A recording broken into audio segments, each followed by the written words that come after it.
জীবে প্রেম করে যেই জন সেই জন সেবিছে ঈশ্বর। তাই এই ছোট ছোট ছানা আর গাছপালার মধ্যেই আরশি তার প্রেমকে কুক্ষিগত করে রেখেছে। আরে গতকাল তো ছিল আমাদের বিলের জন্মদিন।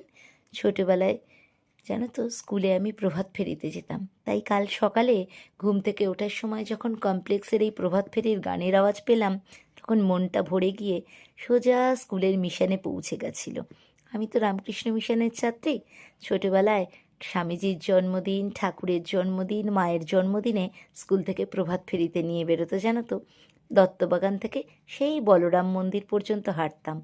কাল স্বামীজির জন্মদিনে মেয়ের আঁকা ছবিতেই মালা পরালাম। স্বামীজিকে জল খাবারটা কালকে দোকান থেকে কিনেই দিয়েছিলাম।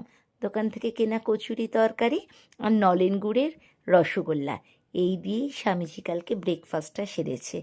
তারপরে স্বামীজির সঙ্গে সঙ্গে কালকে আমার ঠাকুরগুলোও উপরি পাওনা হিসাবে একটু মালা পেয়েছিল।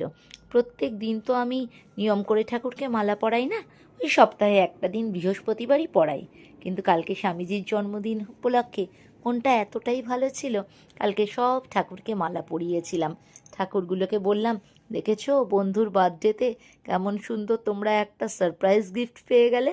যাই হোক, স্বামীজিকে তারপরে যখন ধূপ দেখাচ্ছিলাম বলছিলাম, কত বড় বড় কথা বিলেদা, তুমি যে এত নির্দ্বিধায় বলে গেলে, আমরা কি সেটা মেনে চলতে পারি? স্বামীজি বলেছেন, যদি তুমি মন থেকে কিছু করতে চাও তাহলে পথ পাবে, আর যদি মন থেকে কিছু না করতে চাও তাহলে অজুহাত পাবে। সত্যিই তো মন থেকে দুদিন ধরে চাইছিলাম কালকে বিলের জন্মদিনে বিলেকে নিজের হাতে দুপুরবেলার লাঞ্চটা রেঁধে খাওয়াবো। হলেও তাই। ঠাকুর পুজো দিয়ে উঠে কোমর বেঁধে আরশি গেল হেসেলে। নিরামিষই করেছিলাম, পনির, আলুর দম, বেগুনি, আর করেছিলাম বাসন্তী পোলাও।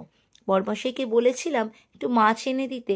1902 সালের 4ঠা জুলাই যেদিন মানুষটা চলে গেলেন, জানো, শুনেছি তার আগের দিনও নাকি গঙ্গা থেকে ইলিশ মাছ ধরে সেই ইলিশ মাছের ঝোল দিয়ে তিনি ভাত খেয়ে গিয়েছিলেন। কিন্তু বরমশাই বলল না, ভেজই দে। তা স্বামীজিকে এই ভেজ থালিটা রান্না করে দিয়েছিলাম 5 পদের মিষ্টি। বেগুনি ভাজতে ভাজতে মনে পড়ল, আরে বরমশাই তো দইও নিয়ে এসছে, ফ্রিজে রয়েছে। খানিকক্ষণ পর স্বামীজির প্রিয় দইও খেতে দিয়েছিলাম। এইভাবেই কালকে স্বামীজির সঙ্গে প্রচুর স্মৃতি রোমন্থন করে স্বামীজির কথা মনে করতে করতেই কালকের দিনটা ভীষণ ভালো কাটিয়েছি।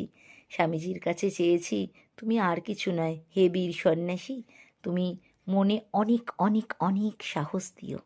আজকের গল্প আমার এ পর্যন্তই কিন্তু থাকবে। আজ তাহলে আসি, আমি কিন্তু তোমাদেরই আরশি।